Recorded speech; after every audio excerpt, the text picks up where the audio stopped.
Y esta es una imagen del monte Ararat, y ya es ampliamente conocido que muchos investigadores encontraron el lugar donde está el arca de Noé hasta el presente, que aunque es difícil llegar hasta allí, ya pudieron reconocer que allí se encuentra el arca de Noé. Esto se puede encontrar en todo lugar que la persona busque acerca del arca. Es un hecho que lograron ver el lugar exacto donde el arca se encuentra hasta el presente, siendo un testimonio vivo de la historia real que la Torá nos cuenta.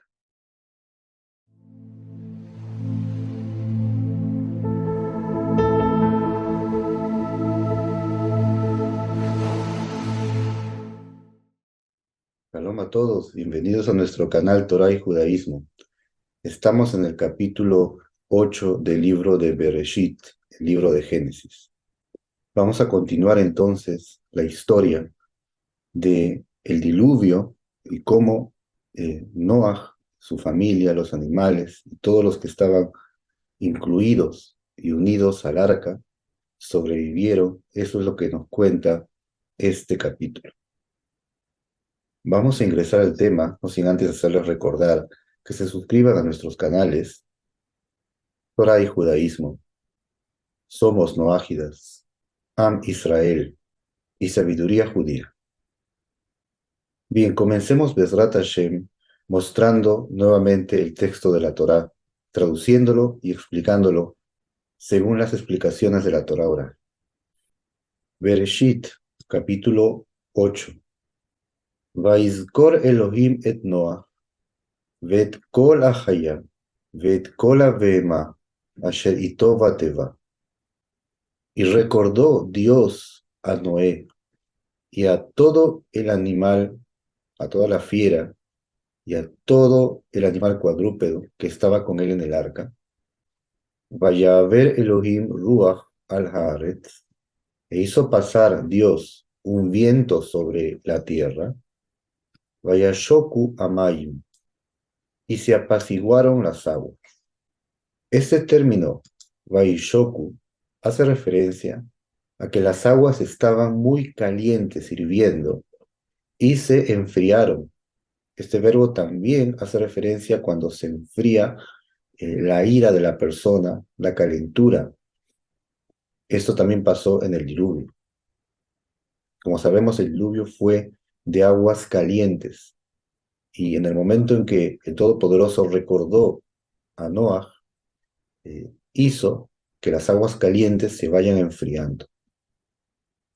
Bien, ¿en qué momento de la historia se encuentra dicho este versículo? Esto fue exactamente al final de los 40 días. Noé y su familia, durante esos primeros 40 días que estaban en el arca, en la cual la lluvia bajaba, las aguas del abismo brotaban desde el suelo, fue la época más difícil, porque ellos sentían que el arca estaba próximo a romperse debido a las fuertes lluvias, debido a los abismos que se rompían en cada lugar. Y un poco de esto trae el Midrash, el Sefer Hayashar. Dice así que el arca iba sobre la faz de las aguas, pero iba moviéndose muy fuertemente. Y todos los que se encontraban dentro del arca se movían como si como si fuera un guisado en la olla. Y había mucha aflicción para todos los que se encontraban dentro del arca. E incluso pensaban que el arca se podía romper en cualquier momento. Entonces estaban todos conturbados. Las fieras, los leones, todos los animales clamaban, y su clamor se escuchaba hasta lejos.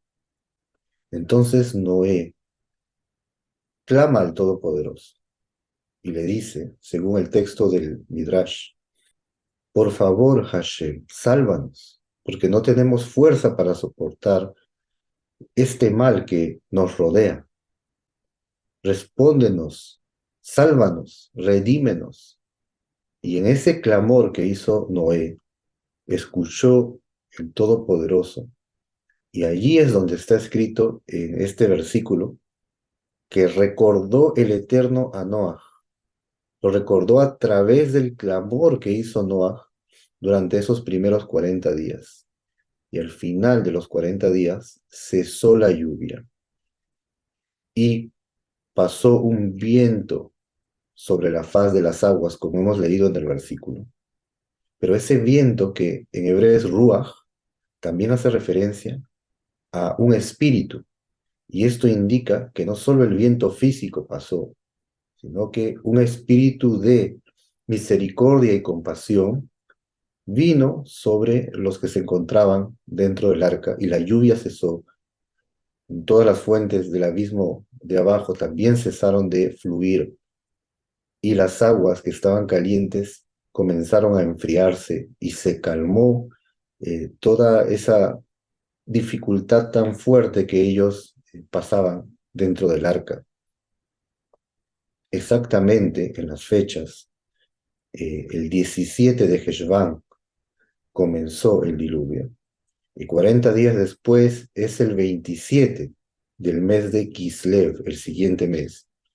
Son exactamente los 40 días que estuvieron en esa angustia, pero por el clamor de Noé, el Todopoderoso hizo cesar ya pronto esa angustia, y tuvieron calma a partir de ese momento. El versículo 2 dice, Vaisajeru ma'yenot tehom, y fueron cerradas las fuentes del abismo, Va'aruvot hashamayim, y las ventanas de los cielos. Vaikalea geshem min hashamayim, y cesó la lluvia de los cielos. Versículo 3. Vayashuvu amayim me'al haaretz, y volvieron las aguas de sobre la tierra. Aloch vashov, yendo y volviendo. Vayachzeru amayim, y disminuyeron las aguas. Mikse hamishim umead yom, al término de 150 días. Cuando dice que recordó a Noah, es porque recordó su justicia.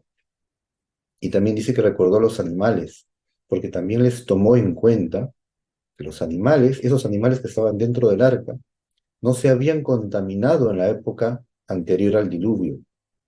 ¿A qué nos referimos que no se había contaminado? Que los animales se habían acostumbrado a cruzarse con otra especie, lo cual no se puede hacer. Es decir, el Todopoderoso creó cada animal en su especie, y los animales no deben cruzarse con animales de otra especie. Estos animales que estaban en el arca, ellos no se cruzaban. Y eso también le fue recordado a ellos para bien. Bien, también leímos en el versículo 3, y volvieron las aguas de sobre la faz de la tierra, yendo y volviendo. ¿A qué se refiere con que volvieron? El planeta estaba inundado por el diluvio, y estas aguas que inundaban el mundo se habían mezclado con las aguas del océano. Pero al término de los 40 días, comenzaron estas aguas a volver a ser absorbidas por la tierra, a separarse de su mezcla con el océano y a ir menguando de forma natural para que la tierra vaya absorbiendo estas aguas poco a poco. Por eso dice que regresaron, que volvieron las aguas que estaban sobre la faz de la tierra de su mezcla con el océano, e iban menguando poco a poco. Ahora, dice al final del versículo 3 que leímos, que en realidad menguaron al término de 150 días. Y esto vamos a explicar un poco, porque hemos leído en el versículo último del capítulo anterior. Este es el último versículo del capítulo anterior, y dice, Veikberu amaim, y se fortalecieron las aguas, al haaretz, sobre la tierra, hamishim umead yom, 150 días. Y aquí, en el versículo 3 de este capítulo, dice que disminuyeron las aguas al término de 150 días. Por un lado dice que se fortalecieron las aguas 150 días, y por otro lado dice que Al término de estos 150 días comenzaron a menguar las aguas. ¿Cómo fue esto? Tenemos aquí un pequeño cuadro de los meses del año hebreo. El primero de los meses, según la cuenta de los años, por supuesto, es Tishrei. Tal vez alguno dirá, la Torá dice que el primero de los meses es el mes de Nisan. Sin embargo, esto se refiere a otra cuenta, y como no es el tema del momento de este capítulo, lo trataremos de Bezrat Hashem en otra oportunidad. Sin embargo, contando los meses a partir de cada año, eh, contando un nuevo año, el primer mes es el mes de Tishrei. Bien, el segundo mes es el mes de Heshvan, como dice aquí. El 17 del mes de Heshvan, de este segundo mes, comenzó a caer la lluvia del diluvio. 40 días después cesó el 27 del mes de Kislev, que es el tercer mes.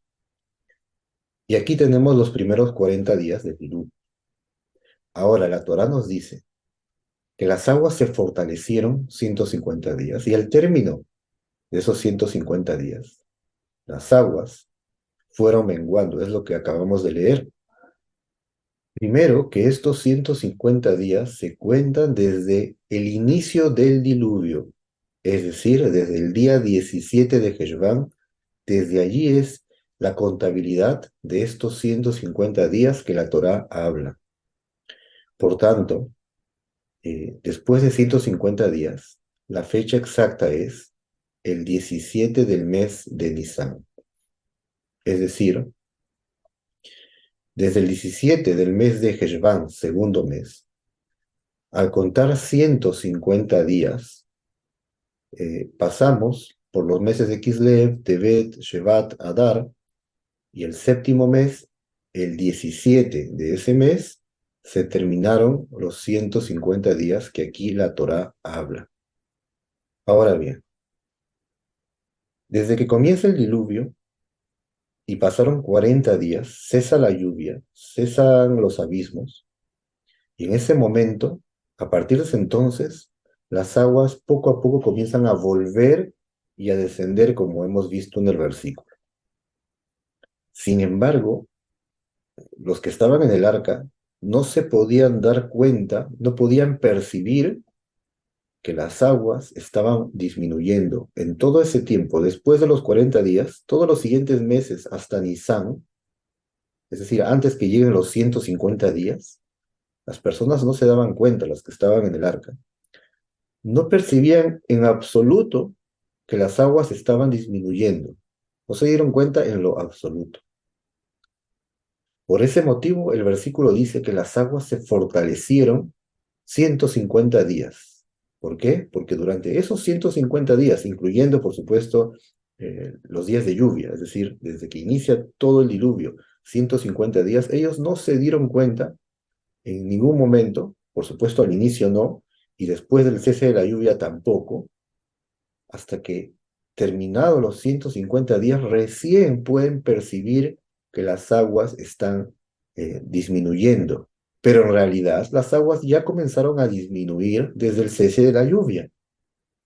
Por eso el versículo dice, se fortalecieron las aguas 150 días para los ojos de los que estaban en el arca, que no veían, no vieron desde el inicio del diluvio hasta el 17 de Nisan, no vieron ningún cambio en cuanto a las aguas.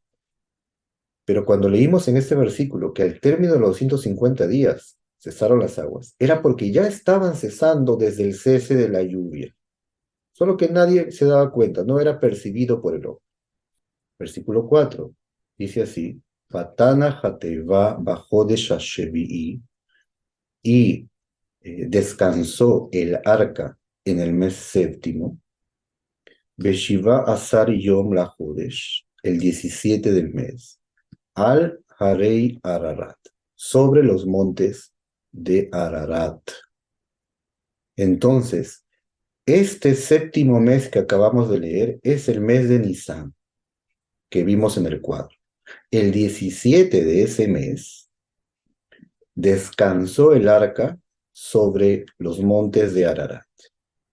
Cuando ellos sintieron que el arca se detuvo, se posó sobre esa montaña, recién se dieron cuenta porque el arca ya no flotaba como un barco, sino que se detiene en un monte. Esto les hace ver y comprender que había un proceso de descenso de las aguas. Por eso dice que al final de los 150 días, en el séptimo mes, en este versículo, el 17 del mes, es decir, 17 del mes de Nisan, ellos percibieron que las aguas menguaron porque el arca se posó sobre el monte Ararat. Y esta es una imagen del monte Ararat en el presente.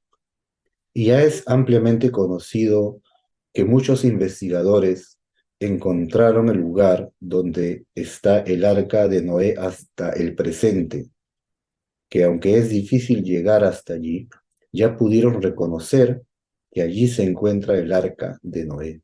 Esto se puede encontrar en todo lugar que la persona busque acerca del arca.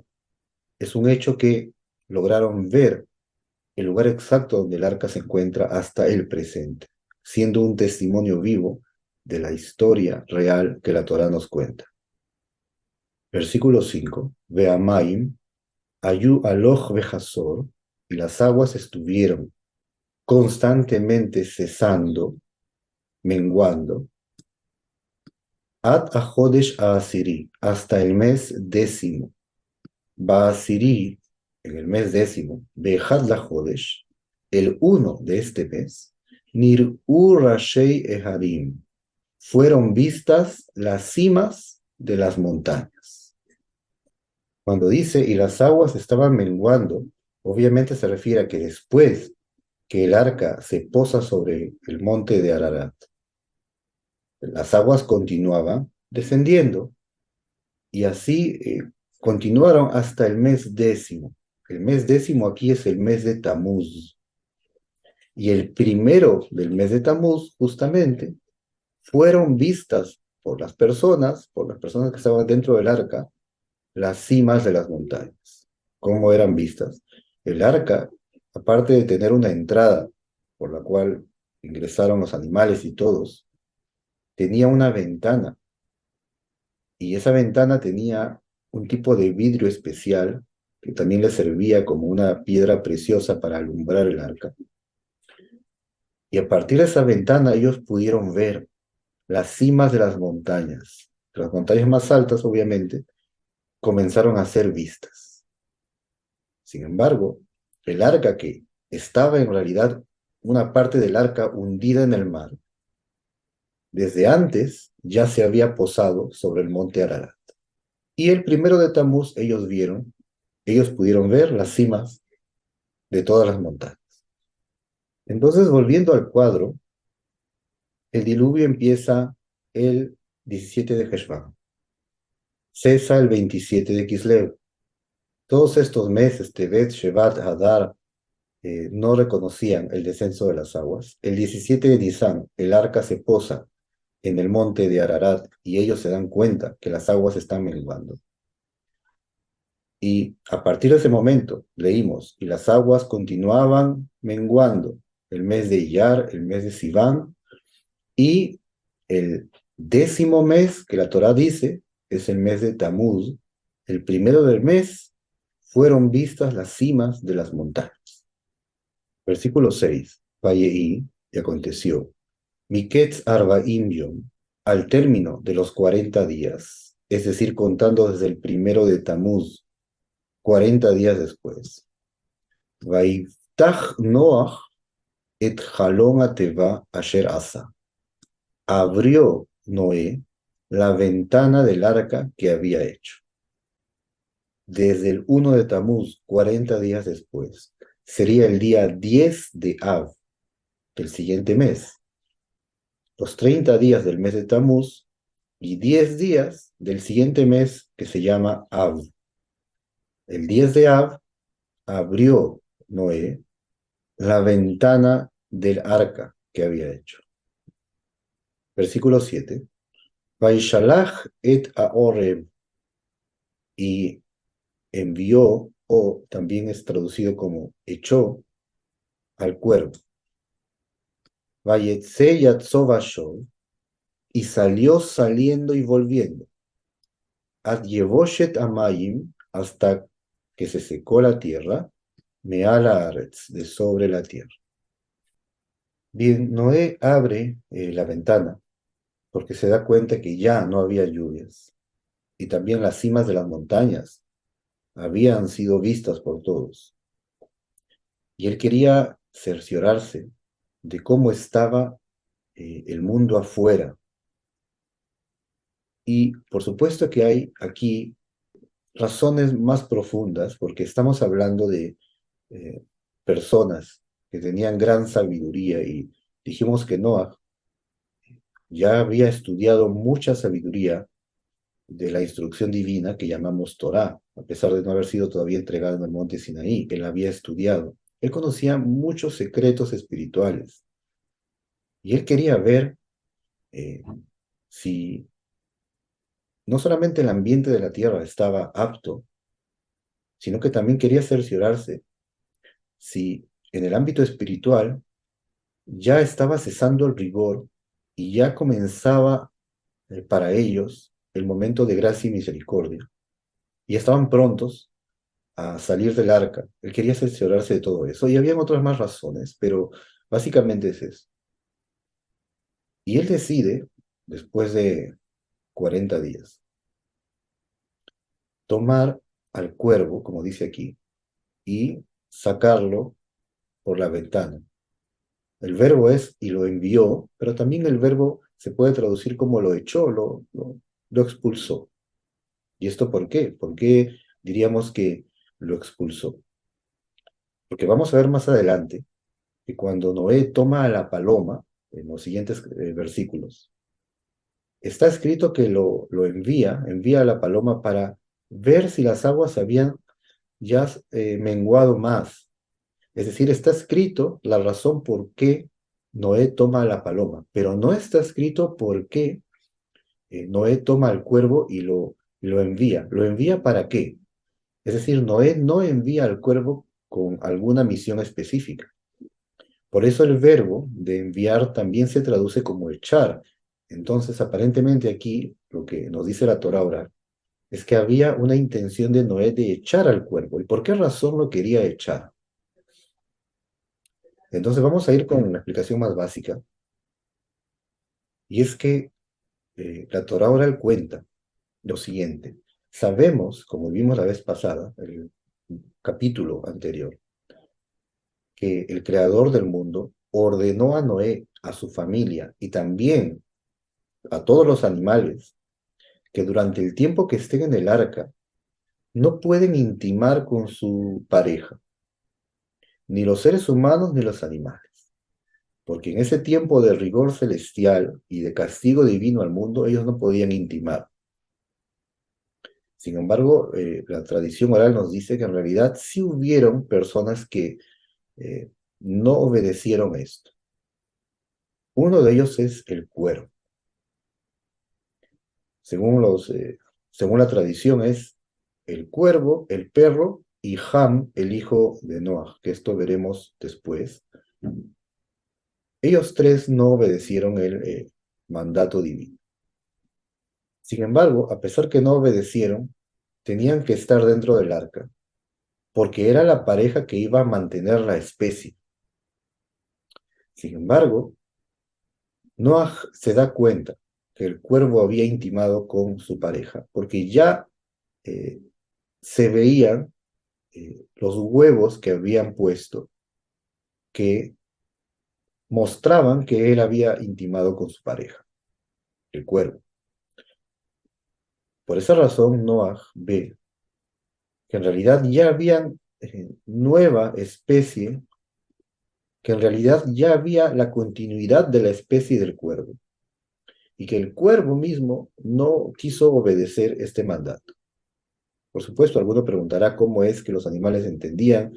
Por supuesto que si lo vemos desde nuestra perspectiva en este tiempo, en estas circunstancias en la cual nos guiamos según lo que hemos aprendido, de nuestro entorno, pero no conocemos el contexto en el cual se movían en esa época, que como dijimos, Noah podía comunicarse, tenía la sabiduría de comunicarse con los animales en su lenguaje. El ser humano tenía esa capacidad. Y los animales mismos también tenían forma de percibir y comprender, tenían un grado de comprensión y aún lo tienen en el presente en realidad, solamente que esto es un tema muy interesante porque los que se dedican a estudiar el comportamiento del animal, les parece, hallan que el tema resulta en verdad interesante de ver todo lo que mueve el pensamiento y los sentimientos de un animal.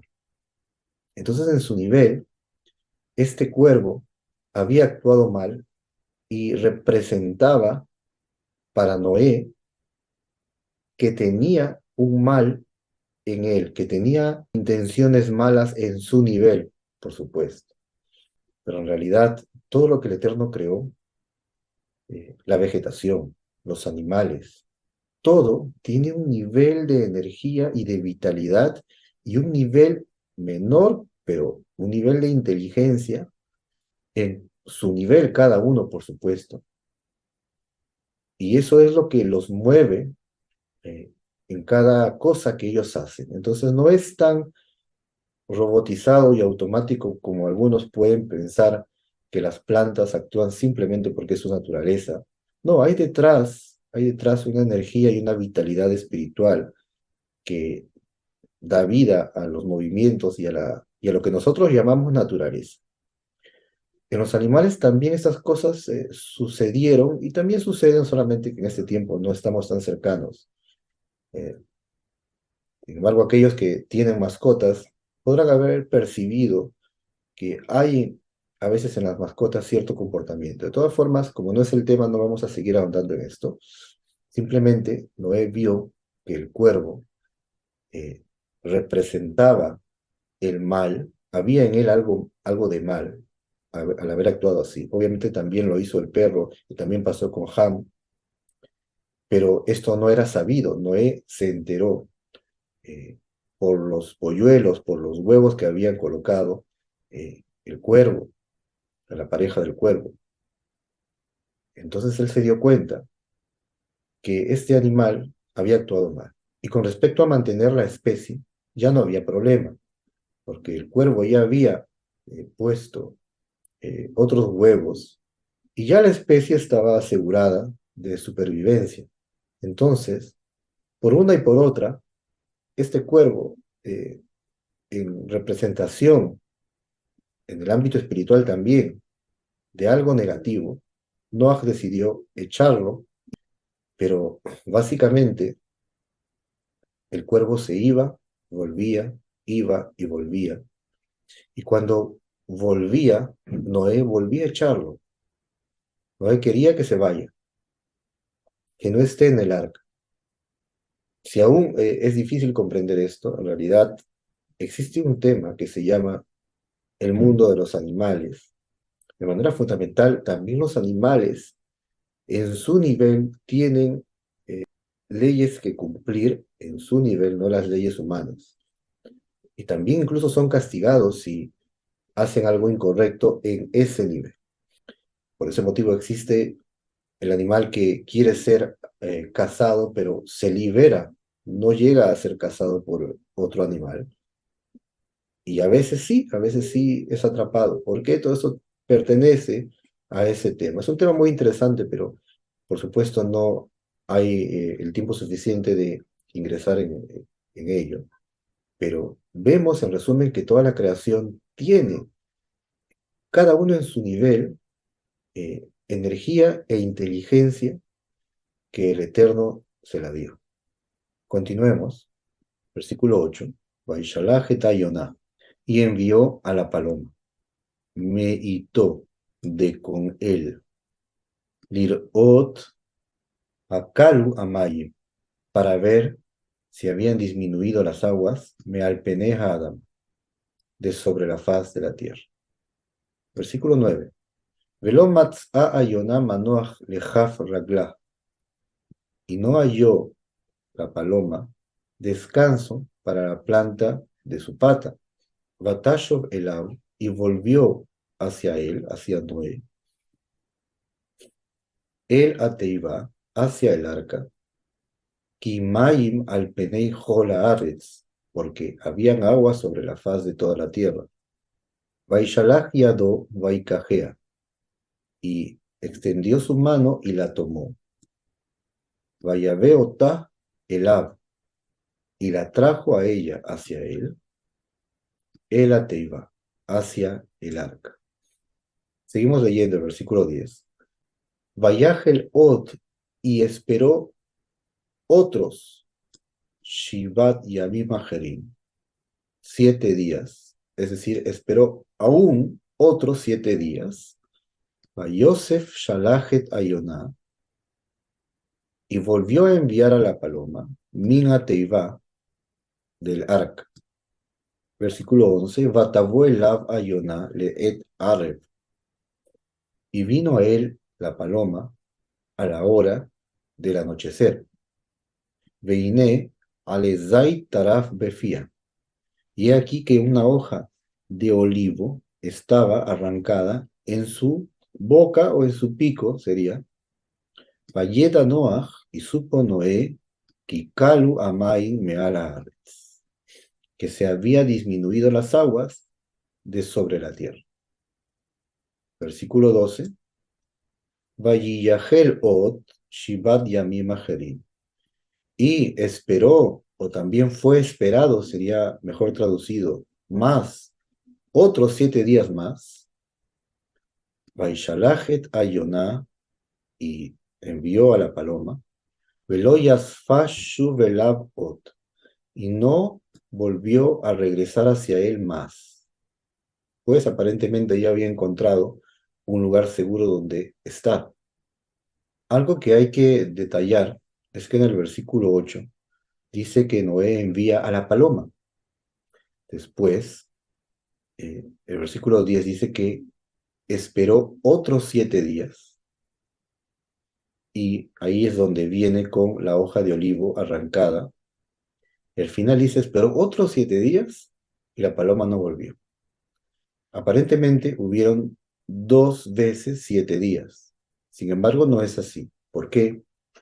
Porque el versículo 10, donde nos habla supuestamente de la primera vez que esperó Noé 7 días, dice, y esperó otros. Es decir, que ya había esperado anteriormente 7 días, y aquí esperó otros 7 días. Lo que quiere decir es que cuando Noé echa al cuervo, espera primero 7 días y luego envía a la paloma. Ese es el primer conjunto de los 7 días. Envía a la paloma y la paloma no encuentra lugar donde está. La regresa, espera otros 7 días, va una segunda parte de 7 días. Y la paloma regresa con una hoja de olivo. Espera nuevamente otros 7 días y la paloma se va y ya no regresa. En total son 3 semanas que pasaron. A pesar que el texto aquí no dice exactamente 3 semanas, pero esta palabra od hace referencia a que cuando el texto dice y Noé esperó otros 7 días, se refiere a que hubo 7 días anteriores, a pesar que no lo había colocado aquí. Esto es lo que nos dice la transmisión oral. Según esto, en el cuadro de los meses, debemos regresar a donde nos quedamos, que sería el 1 de Tamuz, donde se vieron las montañas. Pasaron 40 días, el 10 de Av, del 11º mes, y allí envió al cuervo, porque él destapó, quitó la ventana y envió al cuervo. Y del 10 de Av esperó 7 días y envió a la paloma. Otros 7 días volvió a enviar a la paloma. Y otros 7 días y volvió a enviar a la paloma para que la paloma no vuelva más. En total, esas 3 semanas llegan exactamente del 10 de Av hasta el 1 del mes de Elul. Bien, nosotros leímos en el versículo que Noé envió a la paloma de con él. En hebreo dice meitó, de con él. Obviamente la paloma estaba con Noé, porque tiene que especificar esto. porque esta era una paloma que pertenecía a Noé, es decir, de los animales puros como vimos, fueron tomados 7 parejas, y esta paloma pertenecía a Noé mismo, por tanto no peligraba la especie de la paloma. Y el Malvin, el sabio, dice que esta paloma era una paloma mensajera. Cuando la paloma sale con el encargo de Noé que vea si las aguas habían disminuido suficiente. Él quería eso, él quería un mensaje. En la primera salida no encuentra dónde posar su pie. Sin embargo, las cimas de las montañas ya se habían visto, es decir, ya estaban las cimas de las montañas. Eso acabamos de ver. Entonces, ¿cómo es que la paloma no haya dónde posar su pie? Ya había en el mundo, visiblemente, estaban las cimas de las montañas. Sin embargo, la tradición oral dice que estas cimas estaban enlodadas, llenas de humedad, y la paloma no podía posar allí mismo, en esas montañas, su pie o su pata, a la vez que no es costumbre de las palomas estar en las cimas de los montes. La costumbre de ellas es buscar dónde hacer nido en los árboles. Así que no halló árboles donde estar. Por tanto, al no tener opción, regresa eh, porque no encontró lugar donde posar la planta de su pata, como dice aquí. Después de 7 días es enviada de nuevo y regresa en su pico una hoja de olivo. La tradición oral dice que en realidad la paloma llegó hasta la tierra de Israel, al monte de los olivos, y allí había encontrado eh, una planta de olivo. Obviamente había sido hundida y de allí extrajo esto. Eso dice en la tradición oral, los sabios, y esto indica que las aguas habían menguado mucho más incluso. Todo esto nos traen los sabios de la Torá para enseñar muchas otras cosas adicionales que la Torá quiere decirnos con respecto al tema de la paloma. Pues todas las historias de la Torá, parte de haber sido historias reales que vivieron las personas. Cuando Moshe Rabenu escribe la Torá, incluye en los escritos secretos espirituales también. Ahora, de manera muy breve, traeremos una enseñanza que va sobre la historia, es decir, que nos enseña de manera metafórica el tema del cuervo o la paloma. El cuervo en este sentido representa al mal y el arca representa a nosotros. Cuando encontramos que hay un mal, hay que sacarlo de nuestras vidas. Pero ese mal sale como el cuervo y regresa, sale y regresa, sale y regresa. Así es el instinto al mal. Lo echamos de nosotros, pero vuelve a tentar, vuelve a insistir, y todo el tiempo tenemos que echarlo cada vez que regresa, echarlo y echarlo.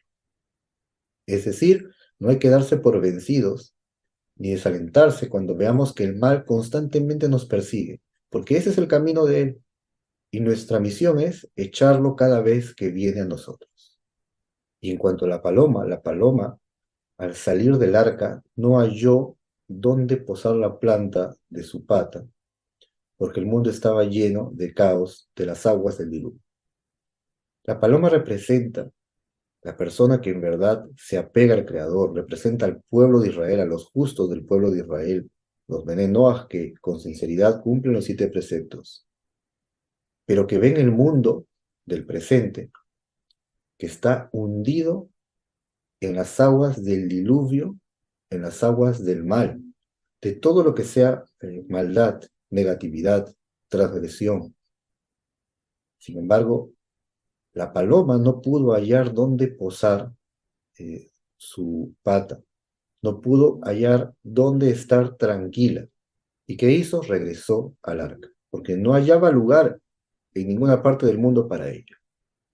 Igual, las personas que en verdad buscan al Creador no se encuentran tranquilas en un ambiente de diluvio, en un ambiente lleno de transgresión, en un mundo que está apartado del Creador. No se hallan tranquilas ni contentas en ese lugar. Por tanto, ¿qué hacen? vuelven al arca. El arca representa la Torá, la plegaria, la vida espiritual. De manera básica, esto es un mensaje para todos nosotros, más allá de la historia que estamos contando. Versículo 13. Vayehi be'achat ve'shesh meot shana. Y aconteció que el 601 año, Barrishón, en el primero, se refiere al primero del mes, Be'echat la Jodesh, el primero del mes, Harbu Amayim, Me'al Haaretz, se secaron las aguas de sobre la tierra. Vayaser Noahet Michsea Teva, y retiró Noé la cubierta del arca, Vayar, y vio, Veine Harbu Pene Amayim. Y aquí que se secaron. Cuando dice el 601 año, se refiere a la edad de Noé. Cuando dice Barrishón, se refiere al primer mes de nuevo, es decir, un nuevo año, el mes de Tishrei nuevamente, tal como vimos en el cuadro de los meses. El 1 del mes se secó la tierra, pero no completamente, sino como si fuera un tipo de arcilla. No estaba plenamente seco. Por tanto, Noé, cuando retira la cubierta y ve que las aguas se secaron, pero no sale, no ve en esto una señal plena, porque la tierra todavía estaba como arcilla. Versículo 14. Ubajó de Shasheni, en el segundo mes, que es el mes de Heshvan, Beshiva Beesrim Yom Lajodesh, el 27 del mes, Yavsha Haaretz, se secó la tierra por completo, totalmente seca el 27 del mes de Heshvan. Entonces, supuestamente, ya es momento de salir del arca. Pero Noé no quiso salir sin la orden del Todopoderoso. El creador del mundo me ordenó ingresar al arca y él tiene que ordenarme salir. Por eso dice el versículo 15, Vaitaber Elohim el Noach lemor, y dijo Dios a Noé diciendo, versículo 16, Sé minateiva, sal del arca, atá veishteja, tú y tu esposa, uvaneja unshe vaneja itaj, y tus hijos y las esposas de tus hijos contigo. ¿Por qué el texto especifica así? Sal tú y tu esposa, y tus hijos y sus esposas. Porque a la hora de ordenarles ingresar, el Eterno los nombró hombres por un lado y mujeres por otro. Hizo una separación para indicar que las relaciones maritales estaban prohibidas. Ahora el Eterno no solamente le dice sal del arca, sino que sal tú y tu esposa, y tus hijos y sus esposas. Es decir, ahora tienen permitido al salir del arca volver a tener relaciones maritales, porque el tiempo del rigor ya pasó. 17. Kola haya asher itha mikol basar. Todo ser viviente que estaba contigo de toda carne, beof uva behemá, en las aves, en los animales cuadrúpedos, de ganado, uvejola remes, arromes araretz, y de todo lo que se arrastra, todo reptil que se arrastra sobre la tierra, aize itaj, sácalo contigo, vesharetzu baaretz, y que pululen en la tierra, es decir, que ellos también se multipliquen, ufaru verrabu alares, y que fructifiquen y se multipliquen sobre la tierra. Es decir, los animales también pueden volver a aparearse y multiplicarse. Versículo 18. Vayetze Noach, Uvanav y sus hijos. Veishto y su esposa, la de Noé. Unshei Banav y To, y las mujeres de sus hijos con él. Aquí el versículo presenta de nuevo a los hombres por separado y a las mujeres por separado. ¿Por qué? Porque aunque el Todopoderoso ya les había permitido las relaciones maritales, ellos, al salir del arca, todavía no querían intimar por el miedo que les había quedado de esta experiencia tan difícil de estar en el arca en el tiempo del diluvio. Versículo 19. Kola Hayá, todo ser vivo. Kol arremes, todo reptil. Bejol aof, y toda ave. Kol, todo. Romesa la ares, todo lo que se mueve sobre la tierra. Lemish pejoteiem, por sus familias. Yatsu minativa, salieron del arca. Todo esto el 27 del mes de Heshvan. Versículo 20. Va'iven Noach mizbeach la Hashem. Y construyó Noach un altar a Hashem. Vaikach mikola behemá ateorá. Y tomó de todo animal puro. Umikola ofa taor. Y de toda ave pura. Vaya al olot bamizbeach. Y los ofrendó como holocaustos en el altar. Versículo 21. Vayarach Hashem et reach anijoach. Y percibió Hashem el aroma agradable. Vayomer Hashem elivo. Y dijo Hashem en su corazón: Lo osif le kalel ot et haadamá ba'avur ahadam. No volveré a maldecir más la tierra por causa del hombre.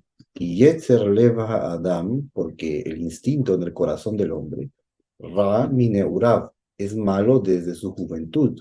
Velo osif ot leakot et kolhai, y no volveré a herir a todo ser vivo, kasher asiti, como lo he hecho en el diluvio. Esto que el Eterno dijo, lo dijo en su corazón, no lo reveló a Noé todavía, sino que después va a revelar su propósito de no traer más diluvio al mundo con el arco iris. El sabio, el Malvin, también dice que en el momento en que Noé ofrece el sacrificio, ese sacrificio es quemada la parte material del animal, la materia. Y ese ámbito de la materia también tiene una sección que es espiritual.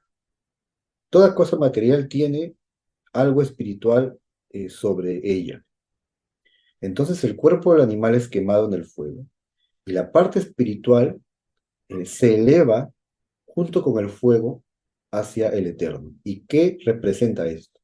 Representa que el ser humano toma su parte material y la sacrifica, es decir, niega sus instintos, se contiene y ofrenda sus instintos y los quema. Los quema, es decir, no permite que estos los dominen, sino que los ofrece como sacrificio.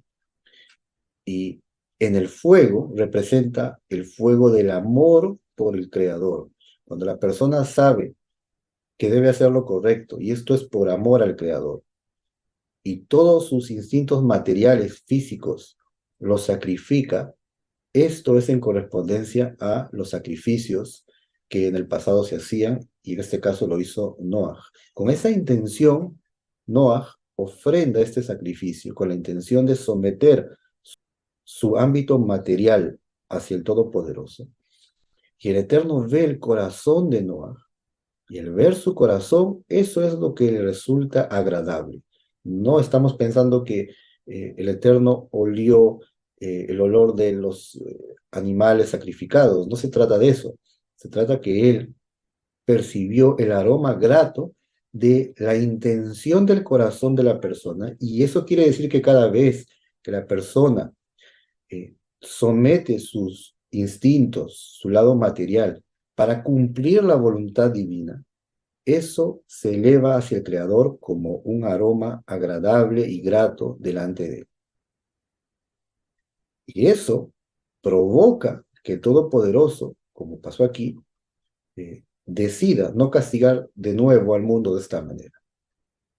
Terminamos en el versículo 22 que dice, Ot kol yemei haaretz, aún todos los días de la tierra, Zera, la siembra, Bekatzir y la cosecha, Bekor y el frío, Bajom y lo caliente o la calentura, Bekaitz y el verano, Bejoref y el invierno, Beyom Balaila y el día y la noche, Lo Ishvotu, no cesarán.